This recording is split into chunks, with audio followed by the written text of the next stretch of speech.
Shalom. Okay, so today I'm going to read from this book, the story of Tisha B'Av, translated by Rabbi Aryeh Kaplan from Me'am Loez. But before I start, we'll just talk about the meaning of Tisha B'Av from a broader Torah perspective. The whole beginning of Tisha B'Av happened when Israel left Egypt and finally came to Israel after a journey. Moses sent spies out to spy the land and to return with information about the land before going in to conquer it. And what ended up happening was, it's very clear from the text, they talk about the belief in ourselves that we could accomplish the task of conquering the land. And so when we look at the 17th of Tammuz, we're looking at more of the idea of belief in gods and the understanding of God's presence. Even when it seems like God isn't present, God is present. But here, it's less about God and more about Israel and ourselves. And we can learn personal lessons from this as well. It's more about believing in ourselves to accomplish our goals. And so the punishment, quote unquote, it's not really a punishment, but it's we weren't ready yet. We didn't believe in ourselves enough yet in order to conquer the land. And we needed to spend 40 years in the desert and then come back to the land and conquer it at a later date. And so when you see all of the tragedies happening on Tisha B'Av, the tragedies, yes, they are horrible and they're severe, and we're going to read about them, but the punishment, quote unquote, is to prepare us to come back and believe in ourselves. The exile is there so that we can learn from it and learn to believe in ourselves and believe in our purpose and our goal and our path in this world. So with that said, we're just going to start the reading. So I'm going to start in a little bit after the beginning when we're talking about Tisha B'Av. On Tisha B'Av, 5 tragedies occurred. The first tragedy was that it was decreed against our ancestors that they would not enter the Holy Land after the spies had spoken against the land. On the eve of Tisha B'Av, they began to weep. Numbers 14:1. God told them, "Today you are weeping for nothing. But by your life, a time will come when you will weep on this night for both the first and second temples, which will be destroyed." The second tragedy that occurred on Tisha B'Av was that the city of Beital was captured. This great city was destroyed 52 years after the destruction of Jerusalem. It once happened that the people of Beital went to Jerusalem to pray. The wealthy people of Jerusalem greeted them in the middle of the city and said to one of them, "We heard that you want to settle in our city. If that is true, anything you want will be given to you." "I like living in my own city," he replied to them. "Coming here will give you great status." "I don't need it." "We heard that you have a field in your city and you wish to sell it. For how much will you sell it to us?" "I don't want to sell my field at all." "But you did want to sell it," they replied. With that, they wrote a contract for the field and had witnesses sign it. They sent the contract to this person's city and asked for the community leaders not to allow its owner to come onto this field. When the man returned home, he screamed, "It would have been better if I had broken my feet and not gone to Jerusalem." When the people heard that, they said, "When will Jerusalem be destroyed? Then we will be saved from such a wicked people. We don't care even if the temple is destroyed."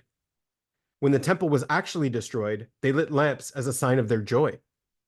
No good came out of their joy over the destruction of Jerusalem. Hadrian came to Beitar and killed so many people that the horses of the Roman legions were up to their necks in blood. Hadrian gave orders that the people of Beitar not be buried until much later.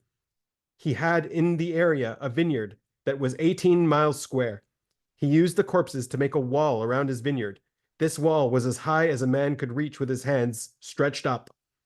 God made a miracle. The corpses of the people killed in Beital did not decay. This is why our sages ordained the blessing. He who is good and does good in the grace after meals. They praise God for being good and not allowing the corpses to decay, and for doing good and allowing them to be buried. One event triggered the destruction of Beital. This is what happened. In Beital, it was a custom that whenever a child was born, people would plant a cedar tree. When the children grew up and were ready for marriage, their cedars would be cut, and out of them, the canopy or chuppah was made for the bride and groom. One day, the emperor's daughter happened to pass through Beitar, and an axle of her chariot cracked. The Romans wanted to cut one of these young cedars to replace the axle. The Jews saw this and attacked the Romans. When word of their attack came to the emperor, he sent a legion against them, destroying the city. Our sages say that for 7 years the Gentiles were able to fertilize their gardens with Jewish blood. The third tragedy that occurred on Tisha B'Av was that the Holy Temple was destroyed. This is what happened. 18 years before the temple was destroyed, a heavenly voice was heard in Nebuchadnezzar's palace. It said, "Evil servant, go destroy the holy temple. My children are rebelling, and do not listen to my voice." Nebuchadnezzar was afraid to go. He said, "It appears to me that the Hebrew God wishes to do the same to me as he did to my ancestors." Ammon and Moab were not far from Jerusalem, but they were evil neighbors. They heard the words of the prophets saying that Jerusalem was going to be destroyed. They sent a message telling Nebuchadnezzar that the time had come to attack the Israelites and conquer the city. Nebuchadnezzar sent them a message. "I am afraid that the Hebrew God will do to me as he did to my fathers." Ammon and Moab sent another message. "Their God is not with them." "But he is close," was Nebuchadnezzar's reply. "If they call out, he will answer them." "He is very far," was their reply. "They have sinned so much that even if they call out to him, he will not listen to their voices." "But they have saints among them. If the saints pray, he will answer them." "The saints have already died." "But the wicked among them may repent and have their prayers answered." "The time has already come that they will no longer return to him." "It is now the rainy season. Snow and rains will prevent me from attacking." "Go along the slopes of the mountains where there is not very much snow." "I have no place to stay there." "Their cemeteries are better than your palace." He began to make divinations to find out whether or not he would be successful. He shot an arrow aimed at Rome. When he shot it, it would not fly. He then shot an arrow towards Alexandria, and it would not fly. Finally, he shot an arrow towards Jerusalem, and it flew. He then took some seeds. He called one plot Rome and planted there. But the seeds would not grow. He planted on another plot, which he called Alexandria, but they still did not grow. Finally, he planted the seeds on a plot that he named Jerusalem, and they grew. He lit lamps in the name of Rome, but they would not burn. Those lit in the name of Alexandria also would not burn. When he lit lamps in the name of Jerusalem, they burned brightly. Meanwhile, the prophets were telling the Israelites, "Repent, God is angry, and will cast you into exile." "What you are saying may be true," they said, "but this will not happen for a very long time." Finally, Nebuchadnezzar mounted an attack. He remained in his camp in Antioch, and he sent Nebuzaradan with 300 donkeys carrying axes made of the hardest steel. The steel was so well tempered that it could even cut through other steel. Nebuzaradan used the axes to try to hack through the gates of Jerusalem, but they all broke on a single gate. The gate was hardly damaged. Nebuzaradan laid siege to Jerusalem for 3.5 years, but he could not conquer it. He was ready to return home when God planted the idea in his mind that he should measure the height of the wall, and he discovered that each day it was sinking 2.5 handbreadths. Finally, the wall sank completely to the ground. A heavenly voice declared, "Now is the time to conquer Jerusalem. The time has come for it to be destroyed. The temple is to be shattered, and the sanctuary is to be burned." Nebuzaradan had one of his special axes with him. He hit the gate once, and it split open so that the attackers could enter the city. Nebuzaradan killed millions of Jews who were huddling there for safety. The Israelites had committed 7 sins by killing the prophet Zechariah, son of Yehoiada. 2 Chronicles 24:21.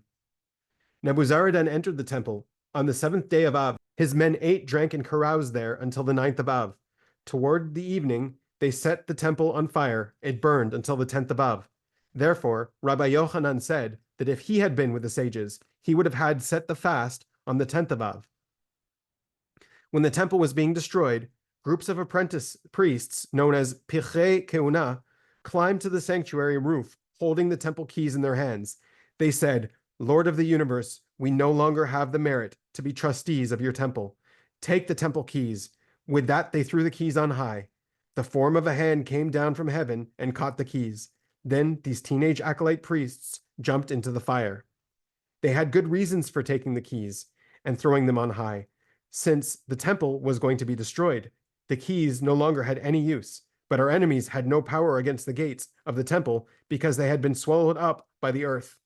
When the acolyte priests saw that the gates were being swallowed up and that the enemy would not have power over them, they threw their keys to heaven.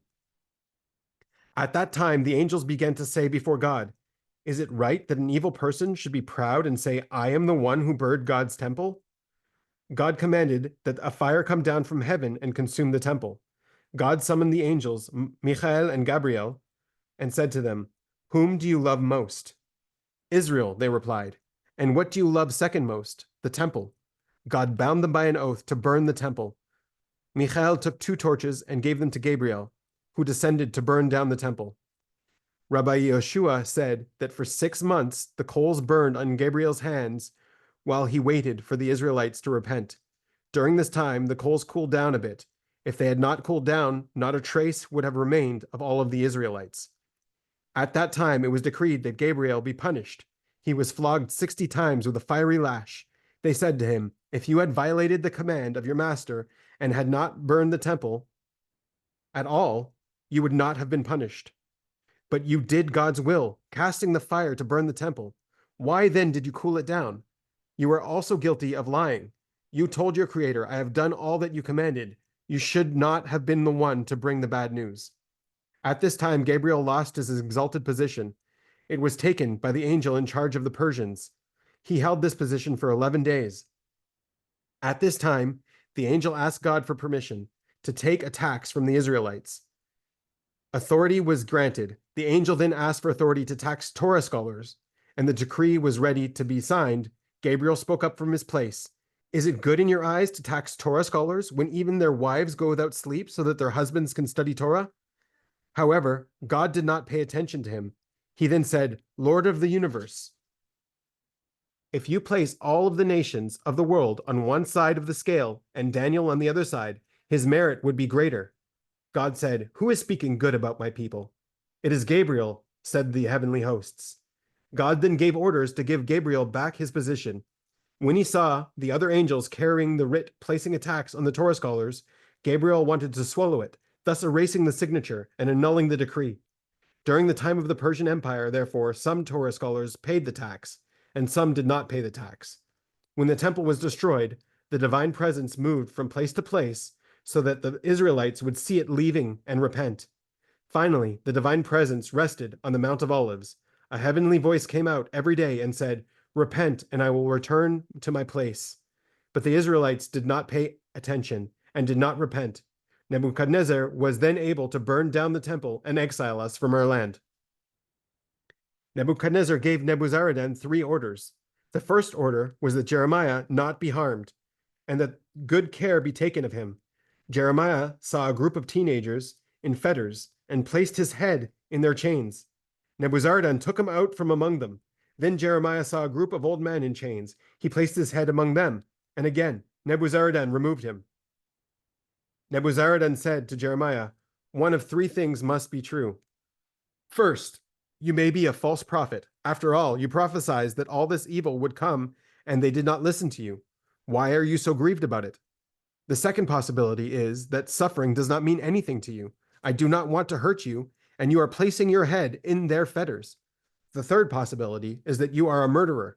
The king commanded me to give you every consideration, and you are doing this? If the king sees you in fetters, he will kill me." Finally, God said to Jeremiah, "If you wish to go with them, I will remain here. If you wish to remain here, I will go with them."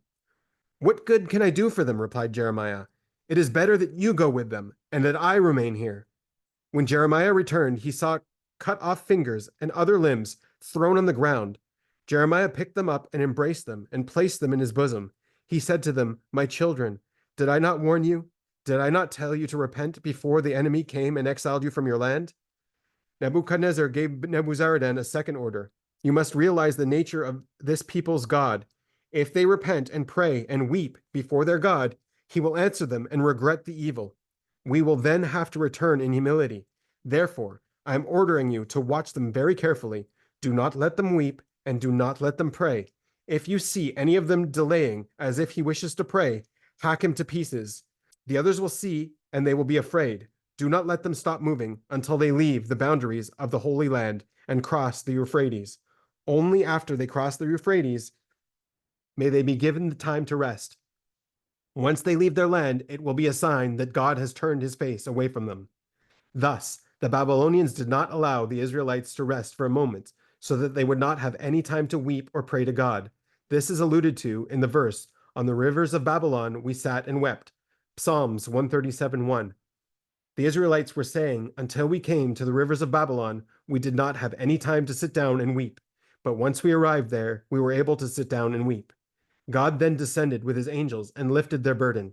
It seems to the Israelites as if they were not carrying anything. In the third order that Nebuchadnezzar gave Nebuzaradan, he told him, "The God of this nation hates sexual immorality. Be careful that our people do not touch any married woman. Give strict orders that they not even come close to them.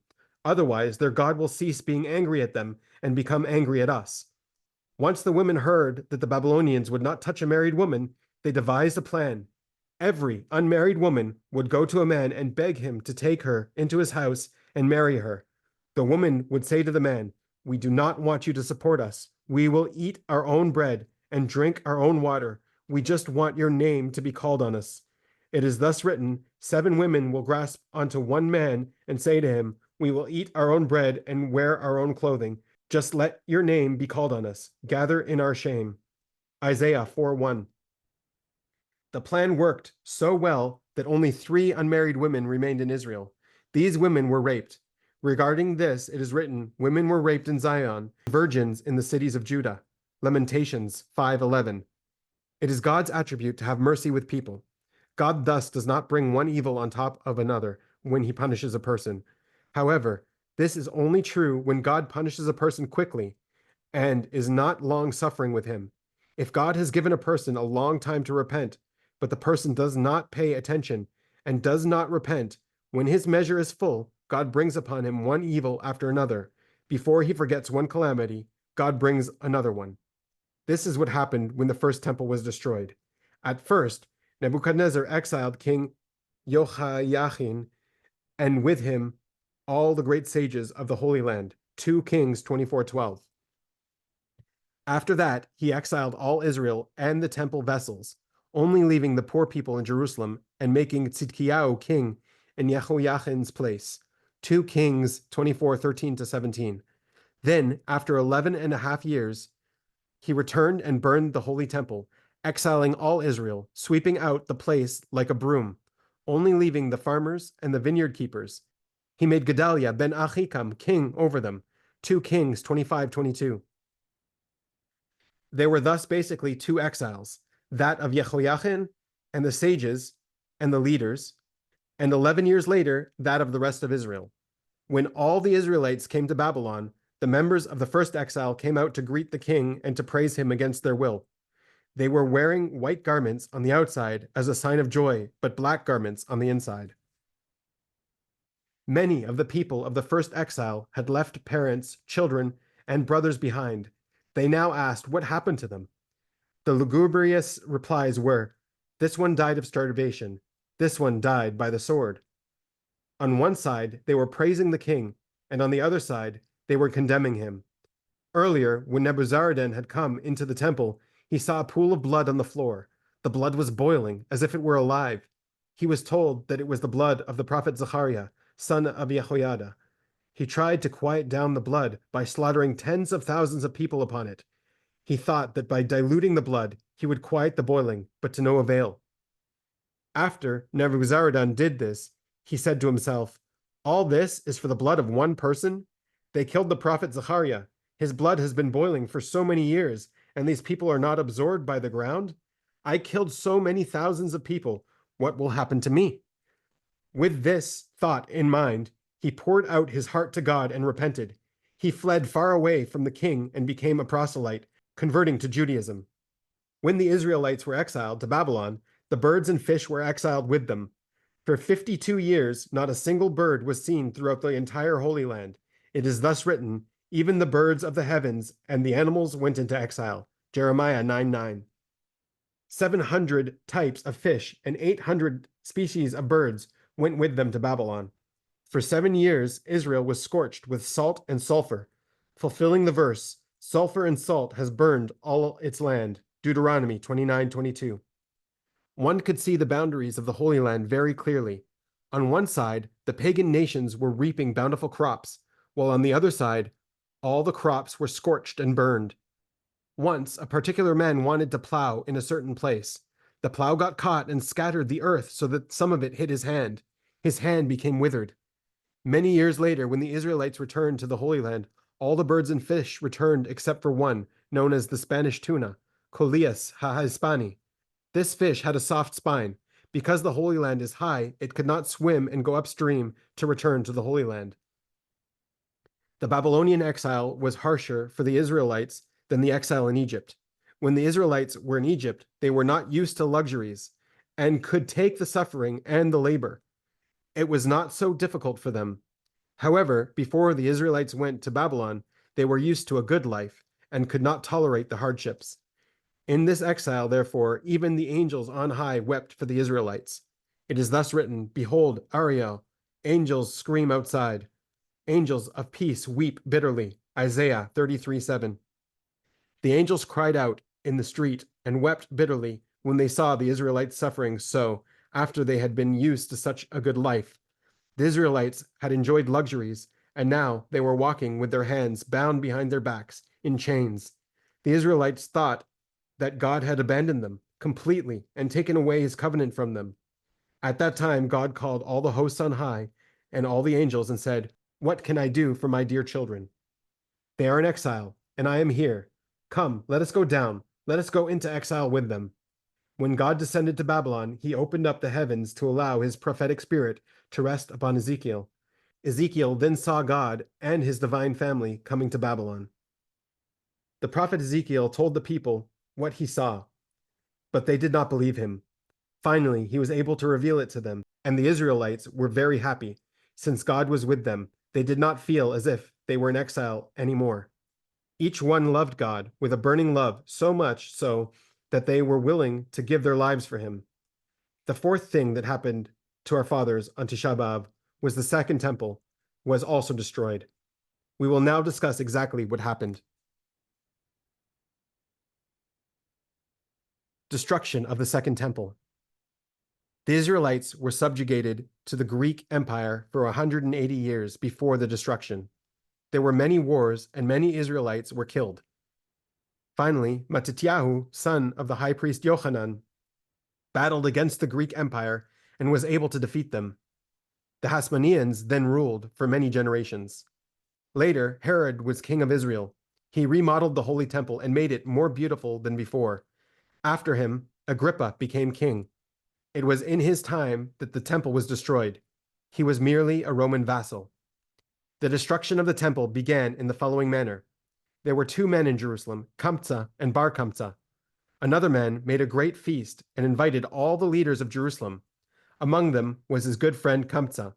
However, the messenger made a mistake and inadvertently invited Bar Kamsa, who was the host's enemy.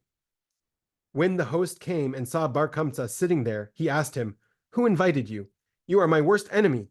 What are you doing here? I was invited. I am sitting here already, replied Bar Kamsa. Let me remain, and I will pay for anything I eat and drink. Don't embarrass me by ordering me out.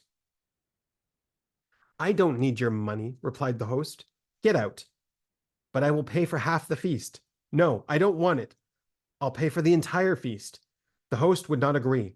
Bar Kamsa was taken bodily and thrown out of the banquet hall. Bar Kamsa said, The Torah sages were at this feast and remained quiet. They did not even protest when they saw what was being done to me. They must have agreed to it. He sent a message to the king that the Jews were rebelling against him. The procurator summoned him and asked, How do I know you are telling the truth? Send a sacrifice to the temple, replied Bar Kamsa. See if the sacrifice is accepted. After all, the law is that if a Gentile donates a sacrifice to the temple, it may be offered. The ruler sent a sacrifice through Bar Kamsa. Along the way, Bar Kamsa made a small cut in the animal's upper lip, or some say in the animal's eyelid. The pagans did not mind this, but according to the Israelites, the animal was blemished and could not be sacrificed. Bar Kamsa brought the sacrifice to the sages. When the sages saw the blemish on it, they said that it should be sacrificed for the sake of peace with the Roman Empire. However, there was one Torah scholar there by the name of Rabbi Zachariah ben Avichilus. He said to the sages, "If you offer the sacrifice, people will think that it is acceptable to offer a blemished sacrifice on the altar. People will not realize that you are offering this only for the sake of peace." The sages had another plan. They would arrange for Bar Kamsa to be killed so that he would not report back to the king that the sacrifice was refused. They knew that the king would not send a blemished sacrifice and that Bar Kamsa had made the blemish. Rabbi Zachariah said, "You can't kill him. People will say that anyone making a blemish on a sacrifice will be killed." Many, many years later, Rabbi Yochanan said, "Because of the zealousness of Rabbi Zachariah ben Avichilus, our temple was destroyed, our sanctuary burned, and we ourselves exiled from our land." Bar Kamsa told the king that the sacrifice had been not offered. The report reached the Roman emperor, and he sent Nero, his general, to destroy Jerusalem. When Nero approached Jerusalem, he made use of his divinations to see if he would be successful in his battle. He took an arrow and he shot it to the east, but the arrow sped towards Jerusalem. He then shot an arrow to the west, and again it sped towards Jerusalem. Whichever direction he shot the arrow, it would turn around and fly directly to Jerusalem. Finally, he met a small child on the way. "What verse did you learn in school today?" he asked. The child answered, "We learnt the verse, 'I will give my revenge against Edom through my people Israel,' Ezekiel 25:14. When Nero heard this, a shudder ran through his body. He said, "The Israelite God wishes to destroy his temple, but then he wants to take his revenge against me?" With that, he fled and converted to Judaism in Jerusalem. One of his descendants was the famed Rabbi Meir Balanes. The Roman emperor sent Vespasian to attack Jerusalem. He laid siege to Jerusalem, surrounding it on all four sides. With him, he brought 4 huge troops, one of Arabs, one of Philistines, one from Alexandria, and one from Africa. The siege around Jerusalem lasted for 3 years. There were 3 wealthy people in Jerusalem, Nakdimon ben Gurion, ben Kalba Savua, and ben Tzitzit Haketzat. Each one was given his name for a reason. Nakdimon was so named because the sun shone, Nakda, in his merit. Ben Kalba Savua literally means son of a satisfied dog. He was given his name because anybody who went to his house might have been as hungry as a dog, but he would leave fully satisfied. Ben Tzitzit Haketzat literally means son of the mat tassels, the tzitzit. He was given this name because the tzitzit tassels on his garments always dragged along the mats and carpets. His feet never touched the ground. Whenever he walked, his servants would spread carpet before him. Others say that his given name was really Ben Tzitzit. He was called Haketzat, which can also mean throne, because he went to Rome to meet the emperor, and his seat was among the thrones of the leaders of Rome. One of these 3 immensely wealthy people said, "I can supply the city with wheat and barley for 21 years. The second one said, "I will supply wine, salt, and oil." The third one said, "I will supply wood."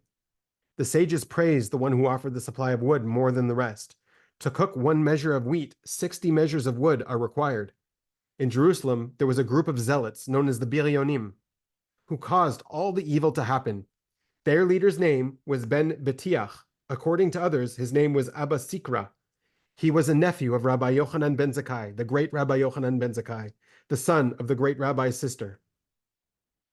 The Torah sages met with the Biryonim and pleaded to be allowed to make peace with the Romans, but the Biryonim would not permit it. They told the sages, "We will go out in battle against them." The sages said, "This is not a propitious time for war. You will not be victorious. We do not have the merit." When the Biryonim saw that the sages would not allow them to wage war, they went and burned the storehouse of grain. There was a famine. It became so serious that even the wealthiest people were groveling for food. There was a woman by the name of Marta, daughter of Betos, who was one of the wealthiest people in Jerusalem. She sent her servant to the market with instructions to buy the finest wheat meal. However, by the time the servant arrived, the fine wheat meal was gone. The servant returned and said, "There is no fine meal, but there is still some white bread available." "Then buy the white bread," replied Martha. However, by the time the servant got there, the white bread was gone, and she reported to her mistress, "The white bread is gone, but there is dark bread." Martha told her to return to the market, but by the time she got there, even the dark barley bread was gone. Exasperated, Martha said, "I'd better go by myself and see if I can get something to eat." She went out into the marketplace and found a fig that Rabbi Tzadok had sucked out and thrown away. She ate it, but as she was swallowing it, she became aware of the odor of Rabbi Tzadok's sickness. She was such a delicate person that the foul odor nauseated her so much that she died. This Rabbi Tzadok had fasted for 40 years so that the temple not be destroyed. 40 years before the temple was destroyed, signs appeared that such a tragedy was impending. One was that the gates of the sanctuary opened by themselves. This was so that the Romans would not be able to say that their power had destroyed the temple. God showed that if the gates had not opened by themselves, no human hand would have had the power against them.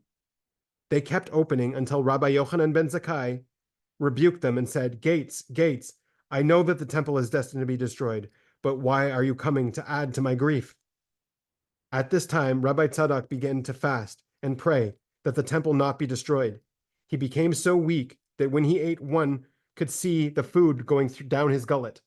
Finally, when he finished his years of fasting and the physicians wished to restore his health, they would give him a fig and he would suck it out and throw it away. It was one of these figs that Martha found. Eating it caused her death. As she was gagging to death, she ran back to her house.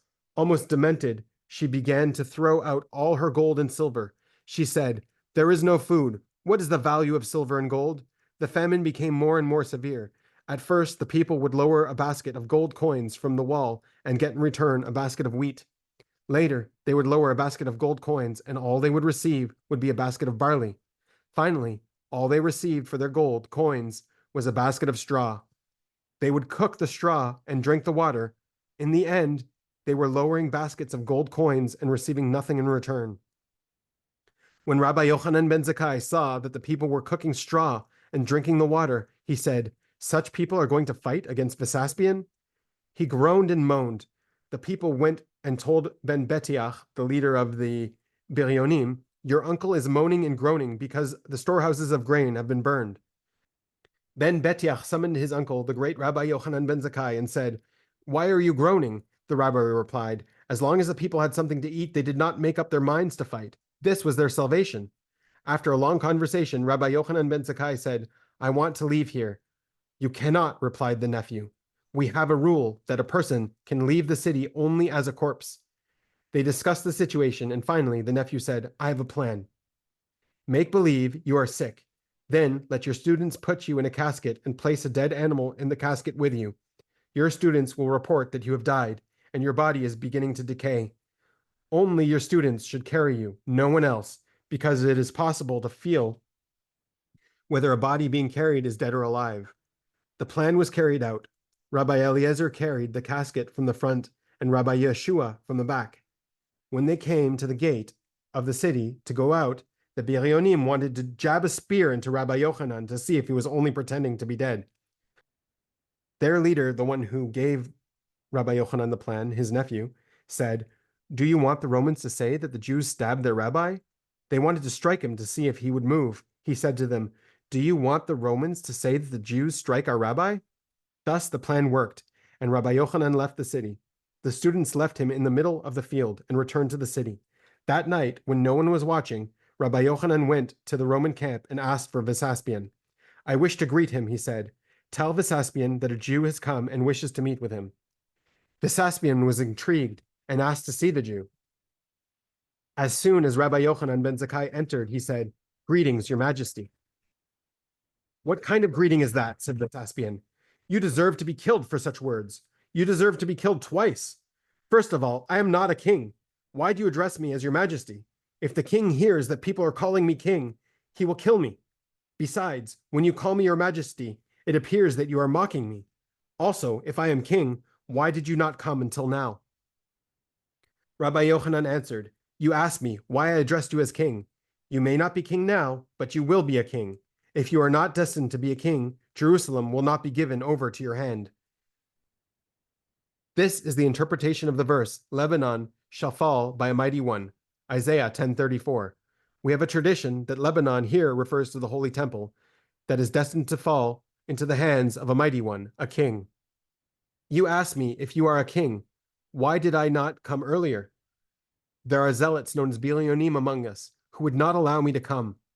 Let me ask you a question, said Vesaspian. I have a barrel of honey, but there is a poisonous snake wrapped around it. How can I rid myself of this snake? The snake likes the honey and will not move, but as long as he is there, he is harming people. What else can I do? I must break the barrel so that the snake will leave. What Vesaspian was alluding to was that he was forced to burn Jerusalem and kill its inhabitants. The good people in Jerusalem are the honey in the jug, but still, because of the snake, the jug had to be broken and the honey wasted. The snake was the Bilionim, who were conducting terrorist attacks against the Romans. When Rabbi Yochanan heard this, he remained silent. He could have answered. He could have said, it's quite simple. One can take long tongs and remove the snake without harming the jug. He could have explained, we hope to be able to overcome the terrorists. We will then come out and make peace with you, and you will be able to leave the city unharmed. We will pay any tribute you demand. But at this time, Rabbi Yochanan was left without an answer. Many years later, Rabbi Yosef said that Rabbi Yochanan ben Zakkai's actions was a fulfillment of the verse, God puts the wise men's answers behind and makes their minds foolish, Isaiah 44:25. The sins of the people were so great that they caused the great Rabbi Yochanan to be left without a proper answer. The Romans took Rabbi Yochanan ben Zakkai and placed him inside a dark chamber. There were 7 such chambers, one inside the other, all of them without windows. The innermost chamber, where the rabbi sat, was completely black. The Romans would ask him, what time is it now? And he would tell them the exact time. They would ask him the same question at night, and he would tell them. The Romans could not understand. How did this rabbi know the time? He explained, I am studying Torah. I know that I am able to study 10 chapters of Mishnah every hour. Therefore, if I study 40 chapters, I know that 4 hours have elapsed. Since I am constantly studying Torah day and night, I always know what time it is. 3 days later, Vesaspian went to bathe in the river. He had already put on one shoe when a messenger came from Rome that the emperor had died and that he had been elected emperor in his place. Vesaspian then tried to put on his other shoe, and he could not. He sent men and summoned Rabbi Yochanan.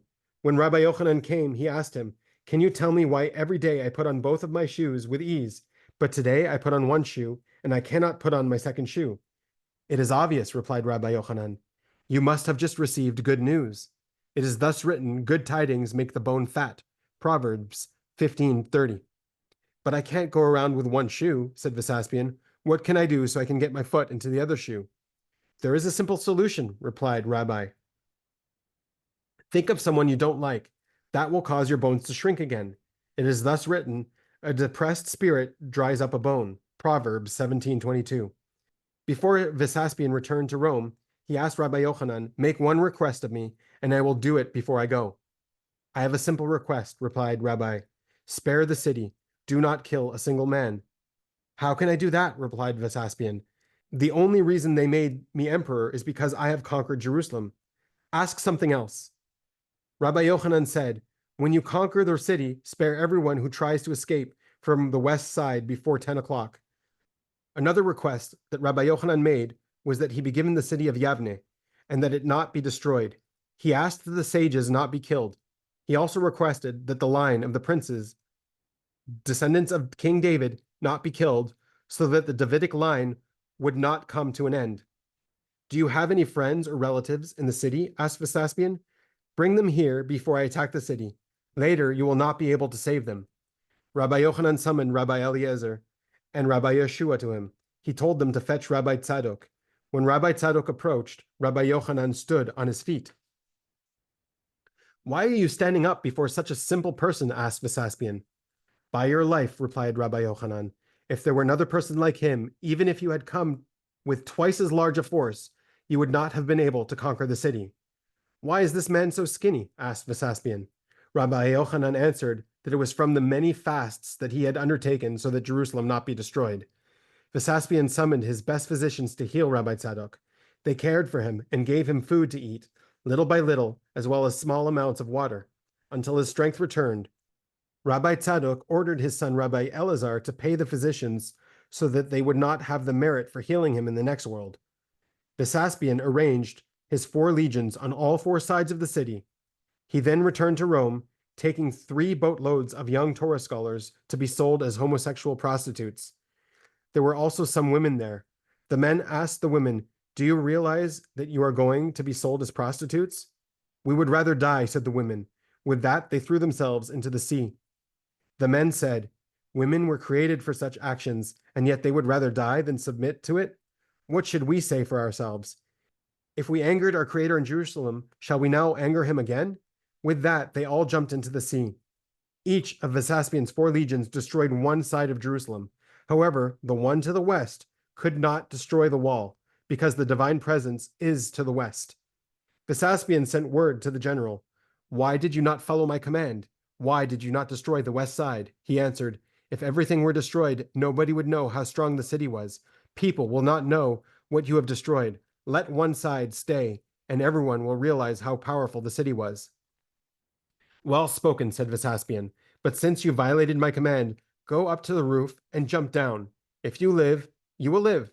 If you die, you will die." The general jumped off the roof and died. During the siege, the inhabitants of Jerusalem began to gather garbage and excrement to eat. Many people died of starvation in Jerusalem. Those who could would seek out a piece of grass, a leaf, a mouse, a snake, or an insect. Anyone who found it was considered very fortunate for having something to eat so as to survive. This is how great the famine was. There are some people who had wheat stored away, but they were afraid to grind it, knead it, or bake it because of marauders. There were gangs roving through Jerusalem, and if they discovered the food, they would take it. Therefore, whoever had wheat would eat it dry, hiding it in his innermost room. The people who had been wealthy in Jerusalem had some food, but they were so hungry they would grab it out of each other's hands. A parent would grab food from his child, and a child from his parent. Some people would sneak out through the gates so that the marauders would not see them and gather grass to eat. Others would climb down the wall. Many of these people were killed by the Romans or taken captive. The famine in the city became so great that people were eating all kinds of insects, rats, spiders, snakes, moles, frogs, whatever they could find. Then the plague broke out, and so many people died that there was no one to bury them. Whenever a dead horse or any other animal was found, many Israelites would fight over it. People would die fighting over a dead animal because this was the only food available. Many people would go outside the city with their wives and babies to find some grass to eat. When the Romans caught them, they would kill the children. "Let us kill these children," the Romans would say. "Don't give them a chance to grow up. Eventually, the children will fight like their fathers." The Romans would also capture the poor people who left the city and crucify them facing the gate of Jerusalem. The Romans did this each day until there were 500 men crucified in front of the city's gate. Shimon, Yochanan, and Eleazar, the leaders of the zealot terrorists, would crucify any Roman soldier they captured. They would lay in wait for the Romans, kill them, and hang their bodies from the wall facing the Romans. Any Jew who was caught going out to the Romans would also be killed by the zealots and hung from the walls. They hoped that the Romans would become demoralized or have pity on the people. The Israelite terrorists hung 500 people from the wall. For every person that the Romans crucified, they would hang a Roman from the wall. Titus was not impressed. He knew that the Jews who were trying to escape to the Romans would be killed, but said, "Whoever dies of those who leave Jerusalem, let him die." At the very worst, Titus did not stop trying to break the will of the Jerusalemites. When the leaders of the zealots heard Titus's words, they became angry and did even more evil against their own people. They would curse Titus and arouse his anger so there would be no hope of peace. The zealots said to the people, "It is better for us to die free of starvation and fire in God's temple and sanctuary than to have the yoke of the Romans on us. What good is it for us to live a few extra years and see the destruction of our temple? It is best that we die at this time and go to the great light of eternal life and rest in the Garden of Eden." When Titus realized that the people would never give in, he applied a battering ram to the wall. He would tear down the wall and rescue the Romans captured by Eleazar, Yochanan, and Shimon, the leaders of the zealots, and he would kill the zealot terrorists. Titus applied the battering ram to the wall. One of Titus's men was a boy named Namganim, the son of Antiochus the Macedonian. The Macedonian prince had come to help Titus. He had received orders from Titus's father, the Roman emperor Vespasian, to join Titus. He was able to run very well, but he was not very intelligent. The young man said to Titus, "I'm very surprised you have been able to conquer every nation on earth. What is taking so long? Why can't you kill all the Jews standing on the outside wall?" Titus laughed at the young Greek prince and said, "Why are you talking? Why don't you try to take it? Take your sword and show your strength against them." The young Greek prince gathered all the Macedonian soldiers and began to wage war with arrows and spears against the Jews. The Jews were very arrogant against the Macedonians and killed many of them. The Jews outside the wall killed many Macedonians, and also those on the wall killed many more. Eventually, they were all killed. Not a single Macedonian returned. Only the Greek prince escaped, since he could run very fast and was thus able to return to Titus. This young prince was the descendant of Alexander the Great. Joseph the priest, Josephus, was with Titus at the time. He said to the Macedonian prince, "Whose son are you?" "I am the descendant of Alexander, 10 generations removed." "True, it is obvious that you are his descendant. I can see it from your courage, but courage requires strength. If a person wants to be a ruler like Alexander, he must do mighty deeds as he did. It would be nice for you to be like him. If you want to be a mighty warrior like Alexander, fight against a powerful nation like the Israelites, my people. We know that Alexander would come alone to a city at night. He would put a ladder up against the wall into the city, and all night long he would kill the inhabitants of the city. In the morning, the people in the area would ask, 'What is this terrible loud voice in the city?' Others would answer, 'It is known that Alexander is in the city.' The people of his camp would then run and break down the city's gates and enter the city and help King Alexander. Our King David also fought alone against the giants. Alexander fought alone inside the city. David fought alone in the camp of the Nephilim giants. When Avishai, brother of Job ben Zeruiah, heard that David was fighting in the camp of the Nephilim, he went to join him. David was killing Nephilim. Then one came behind David to kill him. When he lifted his hand to kill him, Avishai grabbed the person trying to strike David by the shield. David turned around and killed the giant. We know that when Alexander attacked the city by himself, he was saved by the sins of that city. It was given over into his hands. King David was saved by the Holy Spirit that was with him whenever he sat or stood. You too, Prince, will be protected, and you will not die in Jerusalem. When you fight the Jews, you will be saved by the sins of Jerusalem. This is a deadly trap for them. Therefore, you should realize that the Romans are not delaying because they are lazy. They are behaving wisely. They realize that they are fighting against a powerful, strong nation. But today, a little of its strength was lost. Tell this to anyone who asks you. After these events, Titus divided his entire camp into 4 groups and placed them around the wall. He set up 4 iron battering rams to shatter the wall on all 4 sides. One battering ram was set up against the Antonia wall. It was 30 cubits, which is 45 feet long. That night, Yochanan, the head of the terrorists, left the camp with his men. They dug the dirt under the wheels of the wagon that carried the battering ram. All of Titus's battering rams were set up on the wagons. Each one had a round, solid head and a thick neck. None had horns on their heads, except for the 2 main rams that he brought there from the tower. Under the wagons, Yochanan's men placed boards coated with tar, pitch, and sulfur. Over these, he poured more tar, pitch, and sulfur. He then covered them with skin and set them on fire. These boards caused the feet of the battering ram to burn. The Romans who were guarding the battering rams were sleeping on the wagon and did not know what the terrorists had done. They were sound asleep and were not aware of what was happening. The fire started burning the feet of the ram, and it fell on the ground, killing them. The Roman camp became very confused. They said, "We cannot fight against a city like Jerusalem anymore. They have burned all our siege machinery. We no longer have weapons to crush their walls. We brought 50 battering rams with us, and only the 3 on the wagons remained. What can we do now if the terrorists burn those 3 as well? What will we use to batter down the wall? How can we fight against the city anymore? They even destroyed our siege towers. We only have 2 left. How can we fight against this city with nothing more than 2 siege towers? We must remember what the people of Yodefet did to us when they tried to attack them with nothing but siege towers. The terrorists were listening to the Romans talk from inside the wall and from on top the wall. The leaders of the Jewish terrorists laughed at the Romans. They screamed derision at them for what they were saying. When Titus heard this mockery, he was infuriated. He set up the remaining 3 battering rams that were left from the 50 that he brought from Rome. He placed the 3 battering rams in the place of the one that had been burned, and set them up against the outer wall. When the Romans were doing this, 4 young Jewish boys were seized with a feeling of patriotism and loyalty to God's temple. One said to the other, "Come, let us sacrifice ourselves for God."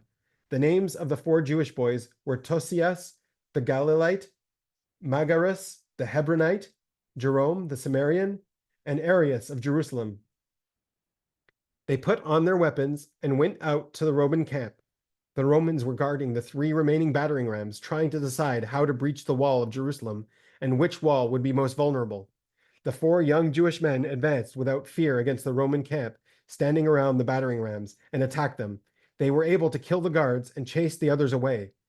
While 2 of the Jewish men were chasing away anyone who wanted to come nearer the battering ram to help, and many of the Romans were fleeing, the other 2 men from Jerusalem and Samaria set the battering rams on fire. The fire burned the wood of the battering rams. The 4 men were very brave and did not let the Romans come close and put the fire out until the fleet of the rams were burned, and the rams had fallen to the ground. The Romans were shooting arrows at them from a distance and had aimed their catapults against them. However, they were afraid to approach these 4 warriors because they recognized their great strength in battle. These 4 Jewish men were so powerful that they were not afraid of 1,000 warriors. All 4 together could face 10,000 Roman legionnaires. At the time, there were 3,000 legionnaires guarding the rams. These 4 young men were not concerned about them. The Romans were doing everything in their power to hit these 4 Jewish soldiers with catapult bolts, or at least to chase them away, so that they could put out the fire to save the battering rams. The Jewish men, however, did not move. They stood their ground until all of the battering rams were burned, and only the iron parts were left. These young Jewish men were such great soldiers that one of them could chase 1,000 of the enemy. From his camp, Titus heard about these 4 mighty Jewish warriors. He gathered his entire camp to save the battering rams from the fire and to capture those boys, but he was not able to do so because in the interim, Shimon, Yochanan, and Eleazar and their men had gone out to help them. Eleazar remained to guard the gate, and Shimon and Yochanan sounded the attack, chasing the Romans away from the burning battering rams. They saved the 4 brave Jewish soldiers from being killed by the Romans who had surrounded them and cut them off from the Jerusalem gates. The 4 young men thus did not die in this battle. Many Roman legionnaires died. When Titus received the tally, he was informed that 10,500 legionnaires had been killed in the foray. Titus then gathered the entire Roman camp to fight against the Jews together. He would increase the ferocity of the battle. The Romans approached the wall of Jerusalem. They were an arrow's shot away when they began shouting at the Jews, "Are you bulls or rams or goats that you have to fight from inside the wall? Do you want to be slaughtered inside your walls like cattle and goats and killed in their slaughtering pens? You are true warriors. If you really know how to fight, fight like men. Let's face each other on this field, face to face. Let's see who is a mighty warrior." The leaders of the terrorists heard these words, and they said to the fighting men in Jerusalem, "Who among you volunteers to go out with us?" "Who will volunteer," they asked, "to go out against these dogs? Let's see how strong they are. Who will fight for the glory of God's temple and his city?" 500 mighty warriors volunteered. They attacked the Romans suddenly. The Jewish soldiers killed 8,000 legionnaires and repulsed the rest of them from the city. On that day, the power of the Jews became well known to the Romans. There were 40,000 legionnaires fighting 500 Jews, and the Jews were able to kill 8,000 legionnaires, chasing the rest away. Not a single Jew fell in that battle. The Romans could not stand up against the Jewish camp because the Jews were mighty on that day. The Romans set up a battle line at a distance to shoot arrows and catapult bolts at the Jews. The Jews said to them, "Come close, come fight like men. You're the ones that called us out to fight. We came out. Why don't you come fight? All you're doing now is shooting arrows and catapult bolts at us from a distance. Do you think we are dogs? Do you think we are afraid of your bolts and arrows? We're men. We're your masters. You're running away from us, just as a slave runs from his master. You're afraid of us." When Titus saw that his camp had fled from the Jews and that the Romans were falling before the Jews, he screamed at his people, "This is a humiliation for you," he said. "Romans, you should be ashamed to run away from those Jews. They are hungry and thirsty after being shut up in the siege. Woe is to you, Romans! Where will you bring your humiliation? Nations will hear that you were conquered and defeated, that you have fled from before the Jews, who are dying of starvation. You have conquered the entire land. There's only one wall left standing. They have very few weapons and still fewer troops. We have many. There is no one who will come to help the Jews. All the nations are on our side. They are our allies. What's wrong with you? Why are you running from them? You're fleeing from them as a bird flees from an eagle. True, the Jews are ready to die for their land and for the temple, but why aren't you willing to sacrifice? Why aren't you willing to die in battle against them? Make a name for yourselves. Fight like men, like Romans. On that day, the Jews became strong and were victorious. They returned to Jerusalem triumphantly, after giving the Romans a bitter defeat. Titus gave orders to set up the 2 siege towers that the Romans still had. This was the only siege machinery that the Romans had left over from all that they had brought from Rome. Now Titus gave orders to build new siege towers to fight against the walls of Jerusalem. The Roman carpenters began to make the bulwarks in the place that Titus told them. Jewish slaves helped them until the beams of the battering rams stood between the towers. After the work was done, all that remained was to hang the rams between the towers and to batter the wall. The Romans felt safe from the Jews and were telling one another that not a single soldier would remain alive among the Jews. The Jews had not come after them for a long time. One night, just before morning, the 3 Jewish leaders, Eleazar, Yochanan, and Shimon, had a meeting to decide what to do. Eleazar said to them, "In the last battle that we fought against the 3 battering rams, 4 of our warriors went out and were victorious in their battle. I watched the gate of the city for you. This time, you watch the gate for me, and leave me. I will choose warriors, and I will show you what we can do." Yochanan and Shimon replied, "Go out to them. Have your victory. The God of the temple and the sanctuary in Jerusalem will help you. Be careful that you not enter into serious battle, because you might be captured or die. That would be a humiliation for us." "God will watch me," replied Eleazar. "I can depend on the righteousness of my father, Onias, the high priest. Let God not look at my wickedness. God can use a different occasion to punish me for my wickedness." Eleazar picked out 100 of his top soldiers and he led them himself. That night, before dawn, he attacked the Romans. He surrounded the towers used for the battering rams. The Romans who were guarding the siege towers had made huge bonfires against the cold of the night. 5,000 Roman legionnaires were there, along with 150 carpenters and ironworkers. This battle took place on the 27th of Kislev, 9 months after Titus had attacked Jerusalem. Eleazar left Jerusalem with 100 soldiers. They attacked the Romans suddenly. The Romans were lying around the fire, warming up. Before the Roman soldiers could even stand on their feet, the Jews had killed every one of them. In their confusion, many Roman legionnaires ran into the bonfires and were burned. The Jews burned the beams of the battering rams and smashed the iron heads until the rams were no longer recognizable.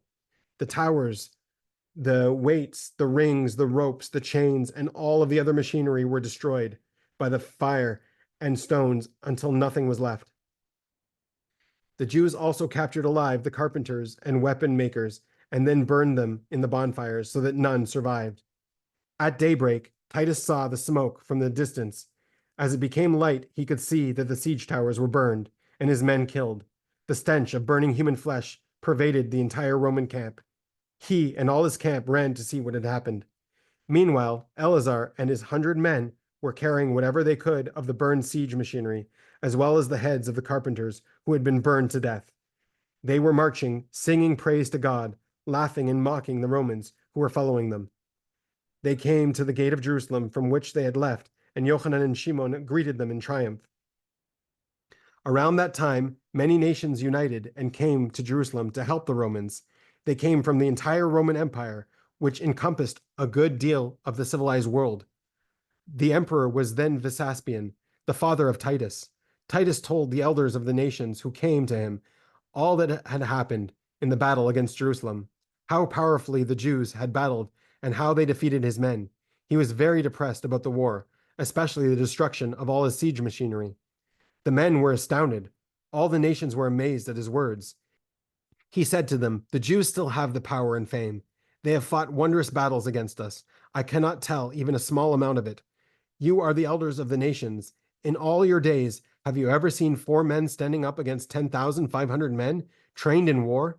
Have you ever seen a situation where over 10,000 men have not been able to capture a mere few warriors or kill them? Where 4 warriors could stand in the midst of 10,000 and kill them almost at will, as if they were cutting cucumbers? This is what happened." When the elders of the nations heard this, they were astonished and did not know what to say. Titus then had a conference with the elders of the many nations who had come to help him, along with his officers. He said, "We must have a plan. What shall we do? We do not want to be completely humiliated. Word of this will get out all over the world. People who are not aware of the Jews and their strength will hear and will not believe what happened." The elders of the nations replied, "If it is good in your eyes, let us give you advice. The Romans are exhausted because of their battles with the Jews. Let the Roman legionnaires rest. We just came, and we're fresh. We'll see if we can be successful in our battle against them. What are these Jews? Is it possible to stand up before a huge army like ours?" The Roman general said to Titus, "Don't admit this to them. They are just making us more miserable. They will also fall before the Jews. This will also be a humiliation for us. After all, we know their strategies, and we still cannot stand up to them. One of them can chase 1,000 of us. What will these other nations do, who have never been tested against them? They will be like little bushes compared to giant cedars." The elders of the nation said, "No, we will go against them and fight against them. We will be victorious." The elders urged Titus greatly. Finally, he gave them permission to attack the Jews and fight against them. He said, "Maybe the Jews will be so greatly outnumbered that they will be defeated. These are fresh troops. They are not afraid of the Jews because they do not know their power. When the Romans fight against the Jews now, we are deathly afraid." 70,000 men from the nations had come to help the Romans gathered together. They were as follows: 10,000 Macedonians, 20,000 Britons, 5,000 Armenians, 10,000 African troops, 10,000 men from Begonia, 5,000 Arabs, 10,000 soldiers from Persia and Babylon. All these troops went, with not a single Roman among them. They advanced on the plain that was facing the grave of the high priest Yochanan. They started doing battle with the Jews on top of the wall. They raised siege ladders with protective coverings against the wall and began to climb the walls. Yochanan, the head of the terrorists, said to his allies, "If you agree, I would like to go out and fight against these uncircumcised men. Let's give them a taste of my power." Shimon said to him, "Let 2 of us go out, and 1 stand at the gate. They are many. A small troop will not be able to defeat them." "Good advice," replied Eleazar. "I will go out with Yochanan." "As you say," said Shimon. "Go out against them. May the God of the temple and the sanctuary give them over into your hands. May he not judge you at this time according to your evil deeds." Yochanan and Eleazar went out with 1,500 terrorist troops. They dealt the assembled nations a horrible defeat, killing numerous troops from the morning until night. This occurred on the 9th of Tevet, the 10th month of Titus's siege on Jerusalem. Among the troops of these nations, 57,000 men died, 3,000 officers were captured alive, and the rest fled. 7 Jews fell on that day. The Jewish terrorists brought their bodies to Jerusalem and buried them so that the pagan Gentiles would not be able to desecrate their bodies. Yochanan and Eleazar came to Jerusalem with their armies with songs of praise to God. Meanwhile, the survivors of those nations who had fled returned to Titus's camp in humiliation and defeat. "See what happened to you," said Titus. "You did not believe the Romans. Now the dead among you are also humiliations. The next day, the terrorists took the 3,000 officers they had captured alive. They took each one and put out one eye and cut off one hand. With this, they sent them back to Titus in disgrace. Titus had a conference with his Roman generals and leaders, as well as with all the nations who had come to his aid. What shall we do against Israel and its power? He asked. Each of the generals had advice for Titus, according to his understanding, but Titus denigrated whatever they said. He did not accept their words. He knew they were wrong. Finally, Titus said to them, "There is only one plan that will work against the Israelites. I will not turn aside from it. We will put the city under siege. We will not fight. Their food is gone. Let starvation defeat them. Furthermore, if we do not fight against them, if they do not have a common enemy, they will begin fighting amongst themselves. If we carry out our plan correctly, whatever we want to do to them, they will do to themselves." Titus's plan was accepted by all the people and by the generals. They laid siege to the city according to his orders. All roads leading to the city were closed off so that the Jews could not attack suddenly. The Romans set up permanent watch day and night at all the gates of the city so that no man could leave. People would not even be allowed to pick grass for nourishment. Famine began to strike the people of Jerusalem, and even the warriors were weakened. If not for the famine, the city could never have been breached or captured, and the Jewish soldiers could never have been defeated. Many people in Jerusalem began to die of starvation. So many people died that when the Jews wanted to bury their dead, there was no place to bury them. They began to pile up in the alleyways. Many Jews threw their dead into the cisterns. They would fall in there alive and die with their relatives. Many Jews began to dig their own graves while still alive and lie down in them for 1 or 2 days until they would die. They would remain there with no one to cover their graves and no one to weep over them. Jerusalem remained with no one to bury the dead and no one to mourn for them. Weeping had ended, tears had dried up, and the voices were silent. So great was the famine, all the streets were filled with corpses inside and outside. There was no one to gather them and no one to bury them. The evils of the famine were too many to be numbered. We cannot even mention 1 of 1,000. At that time, wicked, irresponsible people of Jerusalem slandered Amittai, the high priest.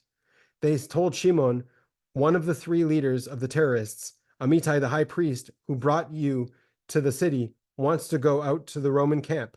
You know how wise he is and how good he is at devising plans. He knows all the entrances and byways of the city and the temple.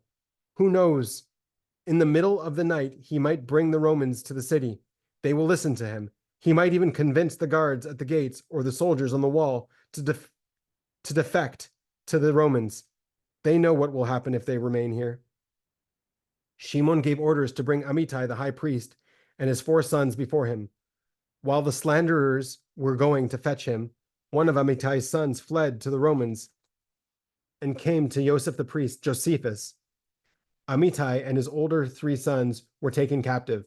When Amittai was brought before Shimon, he begged him, "I'm not asking you to keep me alive, but kill me quickly.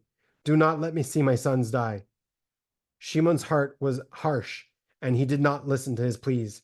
God wanted to punish Amittai for bringing Shimon to Jerusalem. Therefore, Amittai was killed by Shimon. Shimon repaid him evil for good. Shimon gave orders to the slanderers to hang Amittai on the wall facing the Romans. Shimon then approached him and said, "Amittai, why do the Romans not save you from our hands? I know you wanted to escape to them." Amittai remained silent and did not answer a word. Then Amittai began to plead again. He asked, "Just let me kiss my sons before I die." Shimon even refused this. Amittai then raised his voice and wept. He said to his sons, "My sons, I brought this murderer to Jerusalem. Therefore, I am as much a murderer as he is. It is all my fault. Whatever is happening to me and to you is my own fault. The day that I brought him, I deserved to die. I brought a terrorist and a murderer to God's holy city. I thought that he would help the city, but he did a great evil, and he turned Israelites into barbarians. He has been a stumbling block and a snare to us. One murderer here was not enough." That day, a number of men, women, and children left Jerusalem. They overcame the terrorists who were guarding the gates, opened the gates, and left the city. Arriving at the Roman camp, They could no longer tolerate the famine and the evil done by the terrorists. The escapees were men of faith and leading citizens of Jerusalem. Joseph the priest, Josephus, recognized them and told Titus that they had risked their lives to leave Jerusalem. Titus and his generals had great pity on them because Joseph had told him that they were leaders in Jerusalem. Titus received them and gave them food and drink. Many of them were so emaciated by the famine that they could not even open their mouths to eat. Others, when they ate, died from the food. When the little children saw the bread, they found that they could bite into it, but could not digest it. They could not tolerate it and died with the bread in their mouths. The Jews who defected from Jerusalem to the Roman camp out of fear of the terrorists swallowed gold, silver, and precious stones to hide them from the terrorists. In the Roman camp, all those who survived could eat food would later go to the bathroom to cleanse their bodies. They would go alone and then go through the excrement to find the gold and precious stones that they had swallowed. When they found the precious objects in their excrement, they would hide them. The Jews did this every day while they were with the Romans. When some Arameans and Arabs saw what the Jews were doing, they lay in wait for them. They captured a number of the Jews, tore open their bellies, and found gold and precious stones inside their intestines. Over 2,000 Jews were disemboweled by the Arabs and Arameans. When Titus heard this wicked thing that the men of Aram and Arabia had done to the Jews, he was very angry at them and gave orders that anyone who had done this should be arrested and killed. All their possessions were given to the surviving Jews. Over 6,000 Arameans and Arabs died as a result of this. Around that time, there was a scribe who was guarding one of the small gates of Jerusalem facing the Kidron Valley. He was a trustworthy man by the name of Menachem ben Serach. His ancestors had been aides to Ezra, the scribe in Babylon. Every day, Menachem would count the number of dead brought out of the city through the gate he guarded and keep account of them. This was besides the corpses thrown into the streets and cisterns in the quarter of the city. The corpses thrown into the Kidron Valley from the wall on that side, those killed by the sword, and those brought out of the other gates who had died in this quarter. Menachem discovered that through his gate alone, 115,808 corpses had been brought out. All of these were among the leaders of Jerusalem who were buried the time when the terrorists were in charge. This is in addition to the people who were left lying on the ground, whose bodies were eaten by birds and wild animals. Titus interrogated the Jewish leaders who had escaped to him in the presence of Joseph the priest, Josephus. He said to them, "I am binding you by an oath that you tell me how many people died from the time I came to Jerusalem until now." The leaders of the Jews took a mental count of the dead who had gone through the gates of Jerusalem to be buried during the time of famine and war. To their knowledge, there were 601,575 people.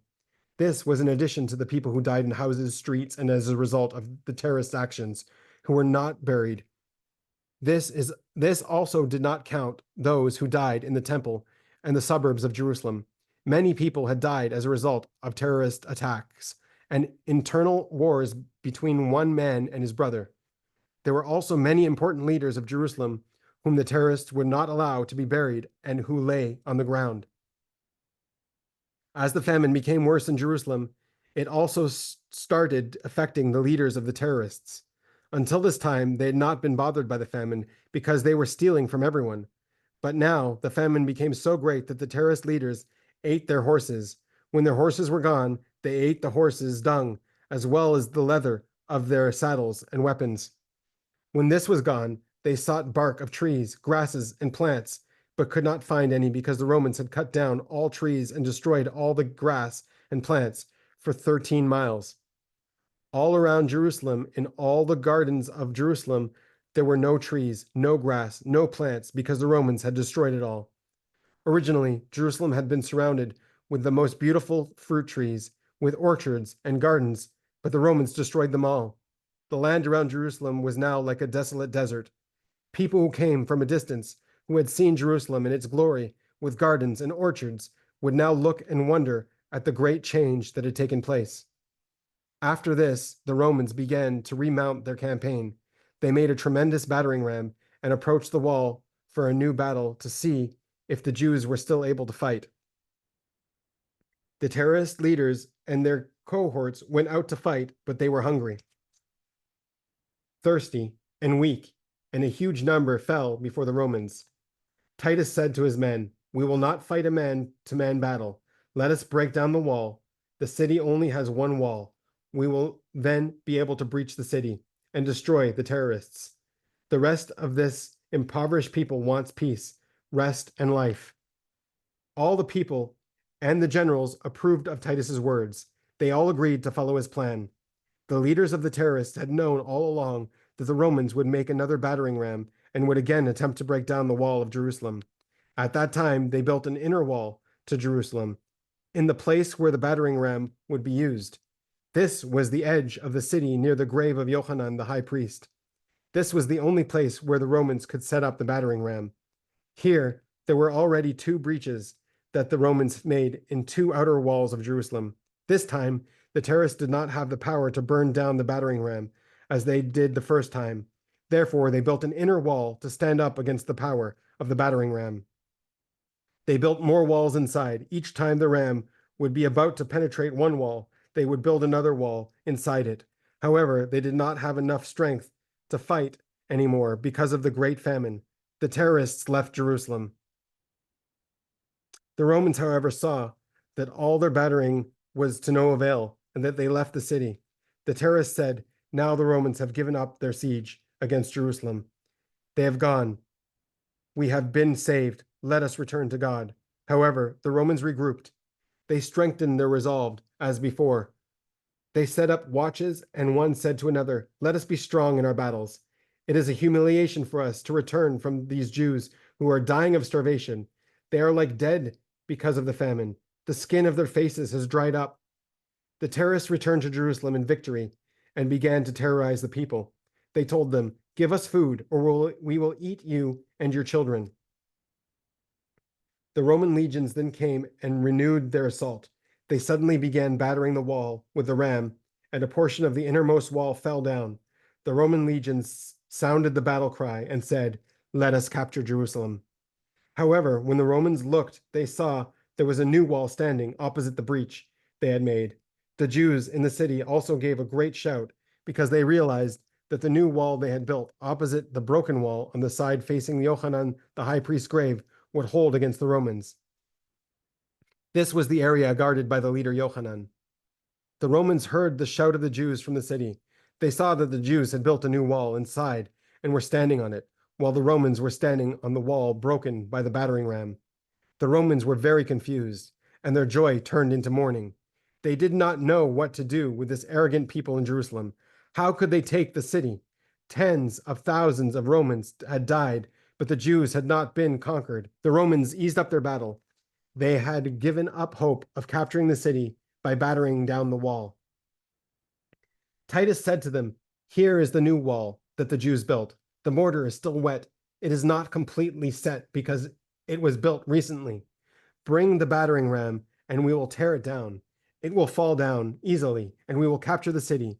We will be able to do whatever we want, and it will make up for all our suffering in the siege." The Roman generals would not listen to his plan. They climbed the broken wall with their legions, while the Jews stood on the wall they had built opposite them.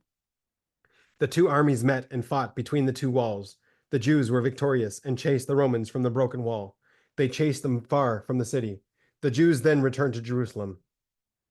The Romans were weakened. They had given up any hope of victory. They said, "We will not fight against the city anymore. As long as we live, we will not capture it. Now let us get out of here before we all die. This will be the place of our death." Titus was trying to speak when one of his heroes, by the name of Sabianos, who had been a soldier from his youth, spoke up and said to the Romans, "Romans, who among you will volunteer to go with me and attack these people? Let us fulfill the command of our emperor." Sabianos took his shield in his hand and outstretched sword in his right hand. 11 of his chosen men went with him. Titus was surprised at Sabianos' strength and bravery. Meanwhile, the Jews were standing in the breach in the wall from which they had driven the Romans away. When the Jews saw Sabianos and his friends coming at them, They began to shoot arrows and throw stones at them. Still, Sabionos was not afraid of them and showed no hesitation. Sabionos came and encountered the Jews in the breach in the wall. When Sabionos approached the Jews, one of the Jews struck him with a sword, and he fell on his face onto the ground. Sabionos got up on his knees, still fighting. One of the young Jewish men struck him with a death blow, but he still fought. The battle was more dear than his life. He would die rather than give up. Finally, he was killed, along with 3 of his men. 8 of them returned to Titus alive, but mortally wounded. The Romans had seen their plight and had run to save them by bringing them back to their camp. The next day, however, they all died. However, Sabionos set an example for the Romans, and they were infused with a new spirit. That night, 20 of Titus's men volunteered to undertake a mission. They said, "Come, let us get into the city at night, through the breach in the wall." They told this to Titus's flag bearer, and he went with them. A number of the best engineers came with them. They climbed the breach at night. The Jews were not aware of anything because they were sleeping, exhausted and starving. The Romans came and climbed the wall. They sounded the war trumpet. When the Jews heard the sound, they were terrified and confused. They did not know what was happening. Titus heard the Roman war trumpet, and his men told him what was happening. He took his best men, and he also went to the breach. When the Jews got up in the morning, they saw Titus on the wall, and they were very surprised. The Romans gathered with Titus and climbed the wall. Many of them then came to the place where the wall was open into the city. There was a subterranean tunnel under the wall by which the Jews entered and left the city. The battle then moved to the Azara, the courtyard of the Holy Temple. The Jews had congregated there, and they were attacked by the Romans. All the young soldiers of the Romans and their legionnaires came with drawn swords. Of all the weapons they had, all they had left were swords. The Jews also came with swords, and they joined in battle. This was the worst battle ever fought inside the city of Jerusalem. The Romans were close together, and Jews were also, all on foot. No cavalry was involved in the battle. All of them fought with arrows and swords, striking at each other with no place to flee. They were so crowded together that there was no way one could escape the other. Pierced bodies fell one on top of the other. The noise of the battle could be heard from a distance. The victors blew the trumpets, and the vanquished screamed. The sound of clashing swords was heard, as well as the sound of steel striking against bone and against the helmets. The Romans cried out in victory, "This is the day we hope for." The Jews also fought fiercely, saying, "There is no escape. We can only die for God and for his temple and his sanctuary. Let us be considered like sacrifices offered on the altar today." The courtyard of the temple was filled with blood from morning until 10 o'clock. The blood of the Romans mingled with the Jewish blood, flowing on the courtyard like a stream. In the end, there were corpses scattered about, but most of them were from the Romans. One of Titus's mighty warriors was a man by the name of Golinos. He was a Roman soldier who saw that the Jews were winning the battle and the Romans were giving up. Golinos became filled with wrath when he saw that most of the Romans were fleeing the courtyard before the Jews. Golinos ran to call the Jewish soldiers running after the Romans outside the courtyard. He ran to meet them in the Antioch corner and stood before them, not allowing them to chase the Romans. They returned to the temple courtyard, and Golinos ran after them. One of the Jews hit him on the shield with his sword. When Golinos saw that a Jew hit him, he jumped from the ground as he had been trained to do. However, when he jumped, his foot caught on one of the stones of the courtyard. He fell, mortally wounded. Golinos fell on his knees. He fought with some strength and killed one of the Jewish soldiers, but then died. Titus waited for Golinos to come in battle, but he did not come because he was dead. When Titus heard that Golinos had fallen and died, he wanted to go to the temple courtyard, but his troops would not let him. They were afraid he would also fall. The Jews were all victorious over the hordes of Romans who came to the Zara on that day. Countless Roman corpses lay strewn about. The Jews undressed Golinos and all the Roman corpses and took their weapons. These are the names of the Jewish officers who defeated the Romans on that day. From the division of Yochanan, the main leader of the terrorists, Elisha and Yiftach. From the division of Shimon, the second terrorist leader, Malchiah and Yaakov the Edomite, the leader of the Edomians. In the third division, the general was the terrorist Elazar ben Ameni, and his officers were Arshimon and Yehuda. These were the officers who, together with their troops, defeated the Romans that day in the Azara, the temple courtyard. The Jews chased the Romans and shut them up in the tower of Antochia, not allowing them to leave. Titus saw that Antonia Tower was a trap for the Romans, and he gave orders that it be torn down. This occurred on the 5th of Sivan, just before the Shavuot festival. It was the 14th month after Titus had come to Jerusalem. The next day was the festival of Shavuot. The Jews in Jerusalem celebrated the festival. Titus came to the temple, close to the sanctuary, because this was where the terrorists and Jewish warriors were. Yosef, the Gurion, Josephus, was with them. Titus called Yochanan and the other officers of the terrorists in a loud voice, and Josephus translated. Titus said to Yochanan, "What has this temple done to you? Why do you want it ordered to be destroyed? If you are boasting of your strength, come out with your troops and let us fight where you wish." Yochanan, the terrorist leader, answered, "There is no sacrifice that we can bring to God in our temple, and there is no burnt offering that is better than our own flesh. There is no blood that can be sprinkled on the altar that is better than our own blood. For our God we will die and fight. We will be counted as burnt offerings and sheep. We will die free in the holy city and not as slaves in your hand." In the morning, the Jews separated into watches at the gate of the temple courtyard. A great battle was fought at the gate. Cariaolus, the Rostius, surrounded the temple with 30,000 legionnaires, so as not to allow a single Jew to escape. The war between the Jews and the Romans went on for 7 days. When the Romans knew that the tide of the battle had gone in favor of the Romans, they would press the Jews into the Azara, the temple courtyard. Then the Jews would regroup and chase the Romans to the Antonia wall. This went on for 7 days. Then the Romans left the Jews and would not fight with them there. Titus gave orders to tear down the Antonia wall and to make a large open space for his camp.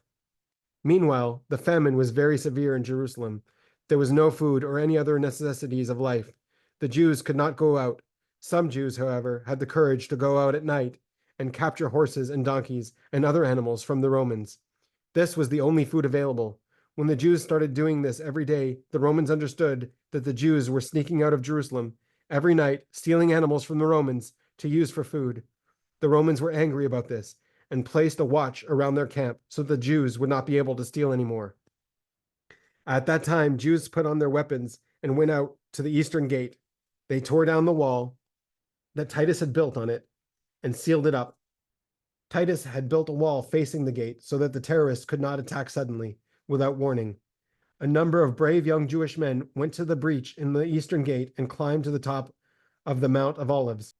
There they found horses, mules, donkeys, and many other animals. They killed the guards, and they brought back all the animals they could. They sounded blasts of the horn out of joy. The Romans heard the sound of the horn and saw the Jews leading their animals. They got up and chased the Jews in battle. The young Jewish men divided into 2 parties. One party led the animals, and the other party stood on the wall facing the Romans, fighting them in a fierce battle. They defeated the Romans and brought the spoils to Jerusalem. The Jews fought more ferociously because they had to go out of Jerusalem due to the famine. They had no choice but to fight. It was either fight or die. The Romans merely fought. Even the humiliation at seeing the Jews lead their animals away did not cause them to take their lives in their hands and fight to the death as the Jews did. Therefore, the Romans did not fight as fiercely, and many Romans died in the battle. The Jews led the sheep and the animals which they captured from the Romans and fled to the city. The Romans ran after them, but could not catch them. They could only see that the spoils were being brought to Jerusalem. These young Jewish men were mightier than the Romans and continuously beat them.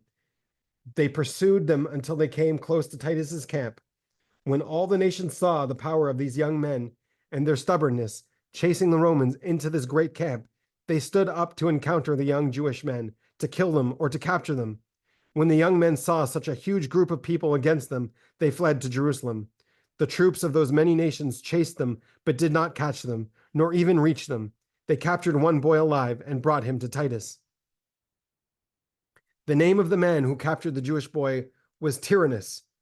The soldiers of the Romans took pride in their capture, and they praised Tyrannus. He was very great in the eyes of Titus and his generals.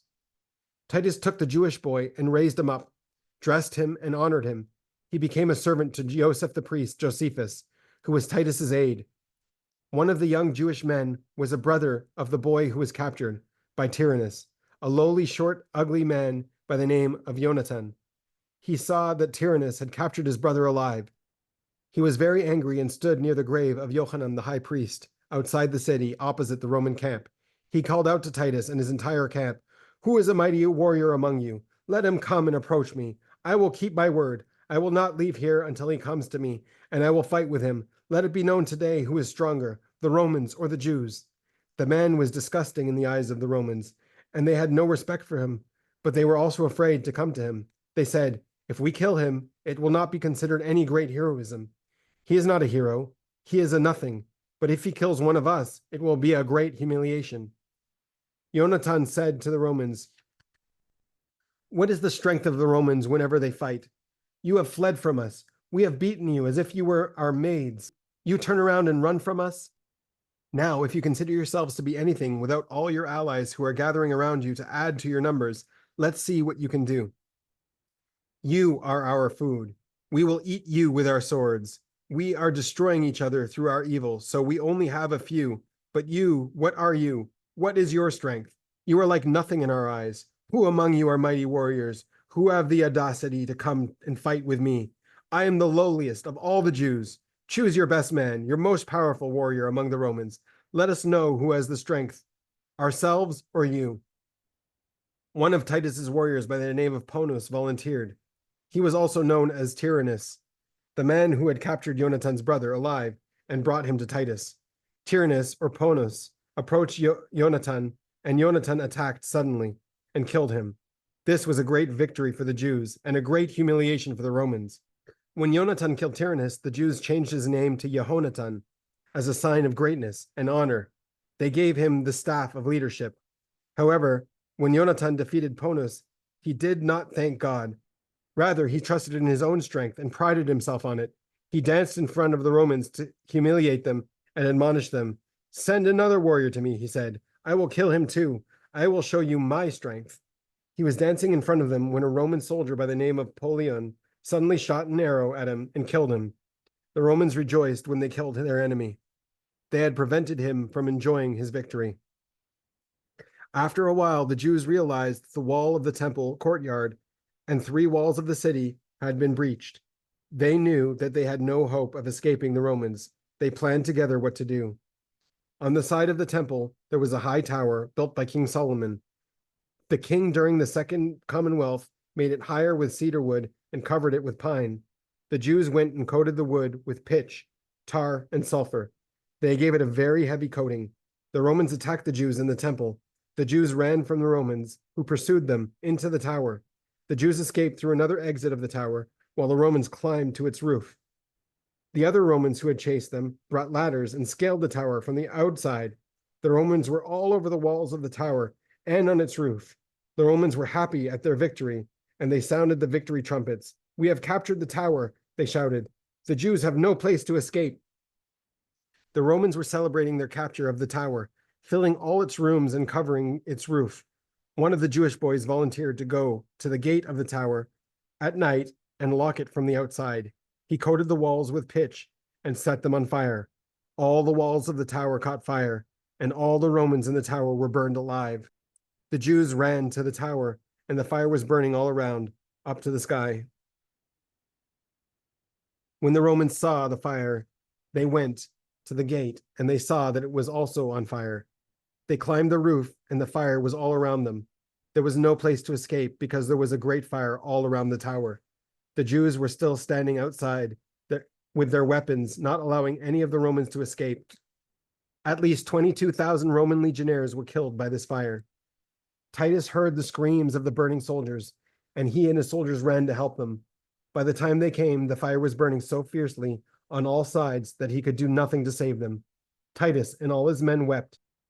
When the men on top of the tower roof saw their leader Titus standing and weeping, separated from them by the fire, they jumped down from the roof toward Titus to die in his presence.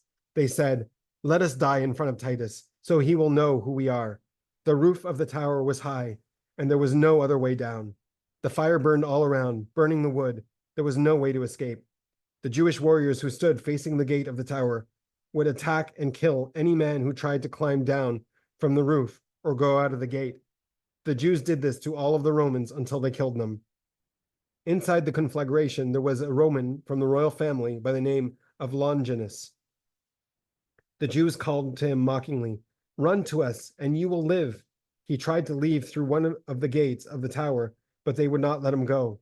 He was afraid that the Jews would not let him live. He realized that the Jews would not have pity on him or any others who came out to them. He therefore drew his sword before their eyes and fell on it, committing suicide. Another man in the conflagration was a great Roman by the name of Artorius. He looked down, and in front of Titus stood his closest friend at a distance outside the tower. The name of the man was Lucius, or Luke. Artorius called down from the roof and said, "My brother Luke, my dear friend, strengthen yourself and stand. I will jump on you. Try to catch me. Then I will not die when I fall. If you do that, I will give you all my possessions. If I live and you die, your sons will be my heirs." Luke ran out of the love that he had for Artorius and stood under the tower, right under the place where Artorius was standing. Artorius jumped and fell on him from the tower roof. When he fell on him, both of them died. Titus gave orders and wrote their oath and the covenant that they had made before their death in blood on a sword, so that it would be an elegy for the Romans. Titus also gave orders that the story of their brotherhood and love be written in the chronicles of the Roman Empire to show how great the love between two Romans could be. It would be a sign that the Romans should take vengeance for the Jewish trickery. The fire continued to burn, consuming the entire tower as far as the house of Hezekiah, the king of Judah, which was close to the Holy Temple. The Romans fled from the temple in the city and returned to their camps. Their numbers had decreased, and the men of Jerusalem were able to defeat them. The Romans camped around Jerusalem. They said, "We will not be able to conquer Jerusalem with a sword, but only with famine." They therefore laid siege to Jerusalem, knowing full well that there was no food in Jerusalem. In Jerusalem, there was a woman from an aristocratic family by the name of Miriam of Transjordan. She was a very wealthy woman. When the war became fierce in the time of Vespasian, she went to Jerusalem along with many of the people. She brought along all her slaves and her wealth. When the famine became severe in Jerusalem, the terrorists went from house to house to find food. They came to the house of this woman and took all the food, not leaving her anything to eat. Now, when the famine became worse, she wanted to die. The women went around picking up pieces of straw and stubble to eat. She searched for dung to provide her with nourishment, but she couldn't find any. She had one son. When she saw that the famine was so great and the hunger had reached her belly, all her mother love turned to hate. She heard her son cry for bread, but there was none to give him. And she said to him, "What should I do to my son?" God's anger burns around Jerusalem. On all sides there is a famine. Outside there is the sword, and inside there is fear. In the city, the terrorists are destroying us, and outside the city, our enemies want to make an end to us. In the city, there is fire, destruction, famine, and pestilence. I have nothing I can give you, my son. My dear son, if I die of starvation, who will help you? You're still a little child. I hope that you would grow and be a pleasure to me in my old age. You would give me food and drink and dress me, and when I died, you would bury me in honor. If you died before me in a good way, I would bury you with honor and mourning, as only a mother can do for the child of her womb. But now, my son, the joy of my eyes, you are like a dead person to me. I have no food to feed you. The famine is terrible. The enemies are powerful inside and out. If you die of starvation, there is no place to bury you in honor, as I would like to do so. Therefore, I have said, let your grave be in my belly. I do not want you to die and be eaten by the dogs of the streets. Let me be your grave, and you will be my food and nourishment. You have an obligation to honor me and to feed me. If you had lived and grown up, you would have nourished me. Now let me eat your flesh and you will nourish me in that manner. Let me take you before the famine does. Let me have you before your body decays. You will be my food and nourishment. You will repay to me all that I have given to you. You came from me, and now you will return to me. I will return you to the chamber from where you got your soul. You are my only son, the beloved of my eyes. I loved you all my life, with all my might. Now you will be food for your mother. Let my deed be a humiliation to the terrorists who took our food. Now, my son, listen to your mother. Nourish me. Give me life. Be my food. Go to your end. Let me be the one to take your life, and your portion will be in paradise. You will be my food and nourishment, and to the terrorist it will be a humiliation. People will say, because of the terrorist's acts, a mother killed her child and ate him. When she finished speaking to her son, she took her little boy in her hands, very gently, almost lovingly. She slit his throat and watched his life's blood pulsate out of him. Her face turned away as she cut him up. She took her child's body and roasted the flesh on a fire. With love, she cooked and ate it. What she could not eat, she preserved. People began to smell flesh in the street.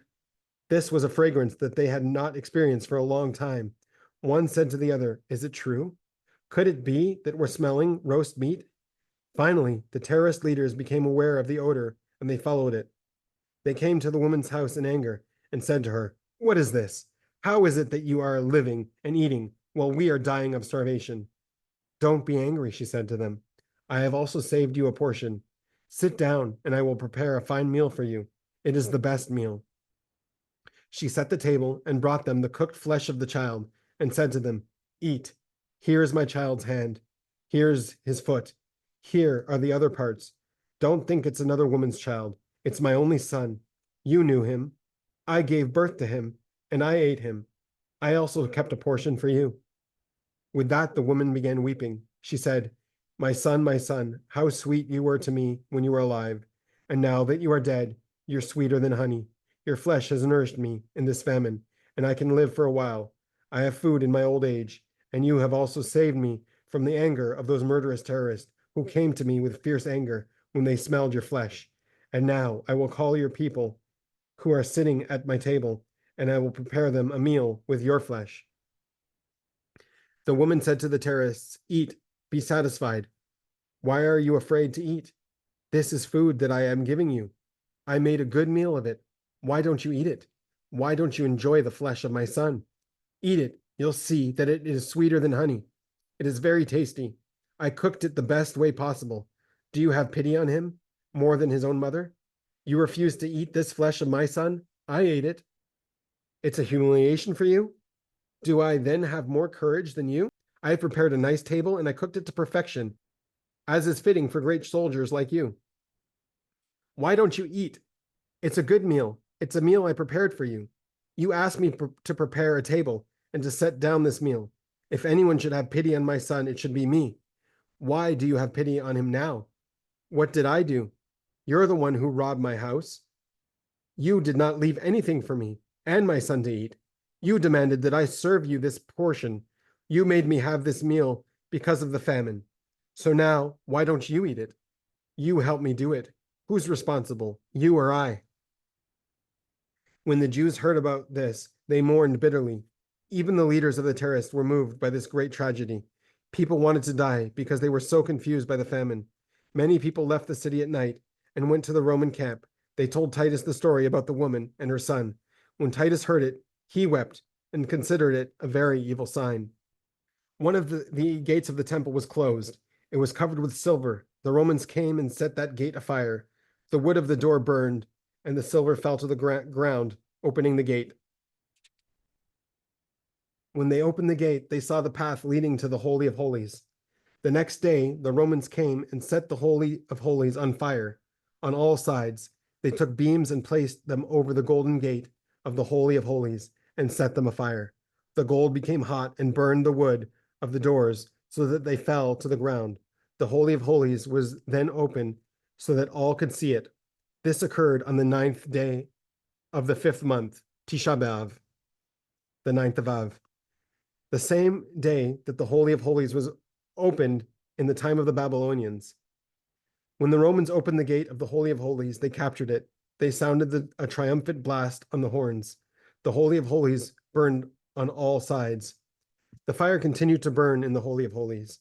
When the leaders of the terrorists, along with their people, saw that the Holy of Holies had burned, they burned the rest of the temple. They also burned all the houses in Jerusalem, which were filled with riches and beautiful objects. Every mansion in Jerusalem was burned.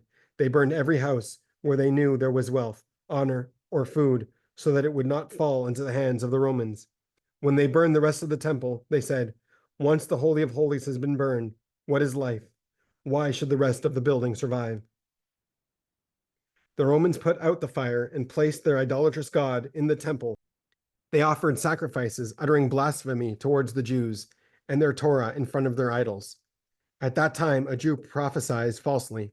He told the rest of the surviving terrorists in Jerusalem, "Be strong and brave, rise with your weapons. Now the temple will be built by itself, not by the hands of man. The God of Israel will thus show the Romans his strength. This will be their punishment for boasting about defeating the Jews.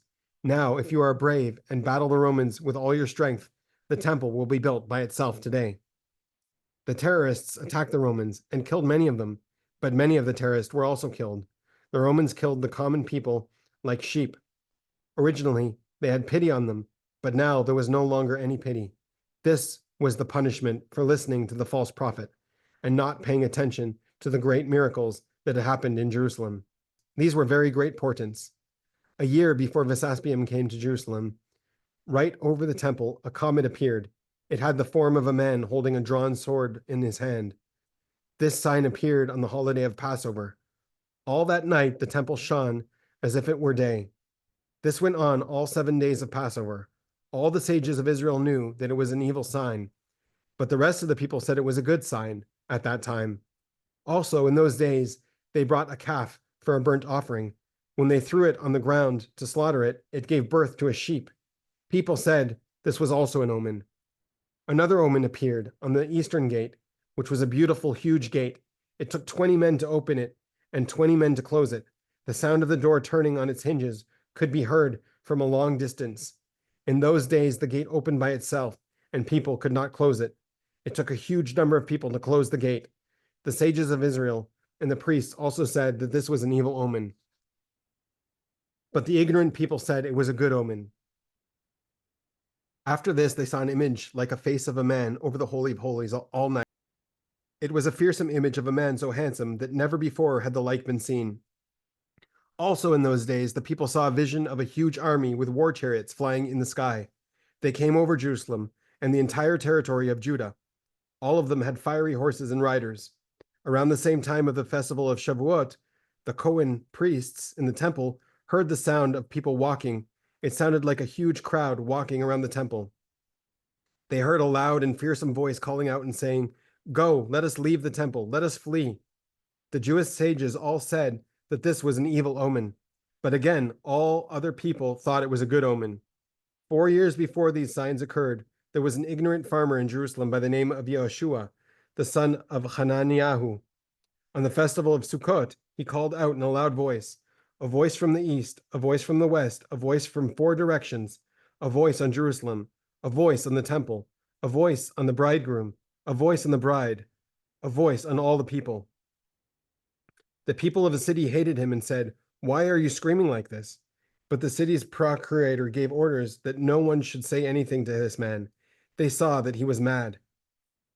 The man then went out and cried, "Woe is to Jerusalem! Woe is to its temple! Woe is to its sanctuary, until the day of war!" Then, when the first war began, he began to cry out again. Then a stone from a catapult hit him on his head and killed him. In those days, writing was found on a rock from ancient times. It said, "When the building of the temple is complete, and it is perfectly square, then it will be destroyed." When Antonia was captured and destroyed by the Romans, part of the temple was damaged. The Jews repaired the breach. When they finished, the temple was an exact square. They did not remember the words of that writ they had found. They also found written on the wall of the Holy of Holies, "When the building is square, then a king will rule over Israel." He will rule and dominate the entire world. Many people thought this was speaking about a Jewish king, but the priest said that it was speaking about a Roman emperor. When the Romans came to the temple, the Jews ran to Mount Zion. The Romans placed their idols in the temple and offered sacrifices and libations, praising their gods. They uttered blasphemy and denigrated Israel and its God. Around that time, a young boy went to the Romans. He was a Cohen, a priest from Mount Zion. He said to the leader of the Romans near the temple, "Give me some water to drink." The captain had pity on the boy and gave orders to give him water. The boy took the cup of water and drank. The rest he took with him and fled. He went to the Cohen priest and gave them water to drink. The captain made believe that he was chasing the boy, but he did not want to capture him because he was so happy with what he did. "Let him go." And the boy escaped. When the Romans made libations before Titus, there were some kings who were captured at the temple. They begged Titus for mercy, that he spare them and not kill them. Titus said to them, "Why should you be chosen to live? Why should you not die with your brothers who died for the God of the temple and were burned with it?" Titus then gave orders that they be attacked and killed. There was a man named Doeg ben Yosef who died and left a beautiful young child. Every year, Doeg used to weigh him. He would calculate how much weight his son had gained and give that amount of gold to the temple. When the famine became severe, his mother took him and slaughtered him and ate him. When the famine became so great, Titus gave orders to bring the siege machinery to break down the new wall. Many of the military leaders surrendered to Titus, and he made them heads over his army. When Titus saw that they came to make peace, he gave orders to leave them alone and not harm them. When the heads of the remaining army saw Titus's soldiers were not doing anything to them, they fell on them suddenly and killed all of them by the sword. When Titus saw that the Jews did this to his soldiers, he attacked them in full strength and killed many of them. The rest fled to Mount Zion. The next day, the Romans entered the temple. That day was Tisha B'Av, which occurred on Sunday. They were offering sacrifices, and the Cohen priests were singing the songs, as they did each day. When they sang the song of the day, on that day they were singing the psalm, "A God of vengeance is God," Psalms 94:1. Although this psalm is usually said on a Wednesday, God caused them to say it as an elegy for the catastrophe that was about to occur. They were not able to complete this psalm. "May God, our Lord, destroy them," Psalm 94:23. When the foe entered, if they had said, May God destroy them," the enemy would not have been able to overpower them. This is because the Jews' power was that they knew how to bind the angels by an oath that the angels would not let the Romans capture the city. If they had ended this psalm through the names of the angels found in it, especially in the word, "May God destroy them," Yatzmitam, they would have been able to bring down angels and destroy the Romans. But God had decreed that it not be so, and he caused the Romans to come before they could complete the psalm. The enemy was able to overpower the Jews and enter the Holy of Holies. They took wood and set it on fire until the gold and silver melted, and they entered with great ferocity. They took their idolatrous god and placed it in the temple, and they began to sing and offer sacrifices to their god. Titus entered the temple and uttered blasphemy against God. He took a harlot and entered the Holy of Holies, spread out a Torah scroll, and committed a sin on it. He stabbed the curtain of the Holy of Holies with his sword. God made a miracle, and the curtain began to bleed. This was a sign of how difficult the destruction of the temple was for God. Titus thought that he had killed the Jewish God. There were 480 synagogues in Jerusalem. In each synagogue, there was a special place where they would teach young children the Bible. There were other sections in the synagogue where they would teach Mishnah and Talmud. There was a special study hall where Rabbi Yochanan would teach the mysteries of the Torah and describe God's greatness. All of these were destroyed. Titus took the curtain and shaped it into a sack and put all the vessels of the temple in it. He brought it home in a ship so he could boast of it in his city. He entered the ship and took some of his captives with him. Many of the captives were killed in horrible ways. Those brought back to Rome were also killed. Some were thrown to the lions and eaten alive, and others were killed in other terrible ways. When Titus was on the sea, a storm arose that threatened to sink the boat. Titus said, "It seems that the Jewish God only has power in the sea.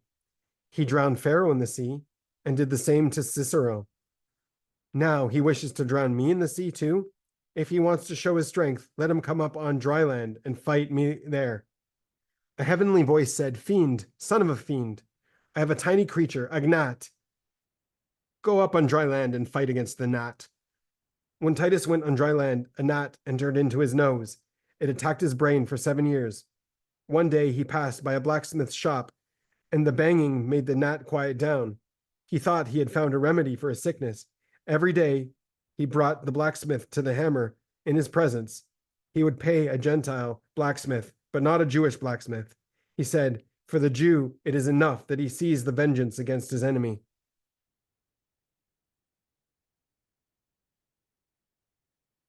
The sages said that when Titus died, they opened his brain and they found a gnat the size of a large dove. Titus gave orders that after he died, they should burn his body and scatter the ashes over the 7 seas, so that the Jewish God would not be able to find him and punish him. When Israel was exiled, the nations could not believe that Jerusalem was destroyed, and Israel had been sent into exile. They said to each other, "The God of this nation has done many miracles. He took them out of Egypt. He drowned Pharaoh and his armies in the sea. He did this. He did the same to Sisera. It is thus written, and they will praise his holy name, and they will say to them, they are God's people, and he brought them out of his land." Ezekiel 36:20. God mourned that he had caused the destruction of his temple. The nations were saying that the Israelites were God's people, and he did miracles to them. Why did they have to leave the land? Obviously, at this time, he did not have the power to save them. This is a destruction of God's great name. Titus brought all of the vessels to Rome. He brought with him the tribes of Judah and Benjamin. He made a huge triumphant ark to show his strength because he had been successful in conquering Israel and was therefore more powerful than all the nations. On this ark, he made the form of all the vessels of the temple, as well as pictures of men in chains carrying the vessels. Similarly, when he passed through the city of Salonika, he made his image on a stone, as he did in Rome. However, there he did not make pictures of the temple vessels. All the stones and foundations of the temple in Jerusalem were not burned or destroyed. They were all hidden away. Shedim, demons, brought other stones which were burned so as to fool Titus. Even though the Romans thought they were destroying the temple, this was merely an illusion. Actually, everything in the temple was hidden. When God rebuilds the temple, he will use the same stones and foundations that were there originally. Nothing will be missing. Okay, I'm going to take a break now and I will do the rest in another video. We will continue with, we've finished the destruction of the temple and we will continue with the exile. Thank you for watching and have a meaningful fast.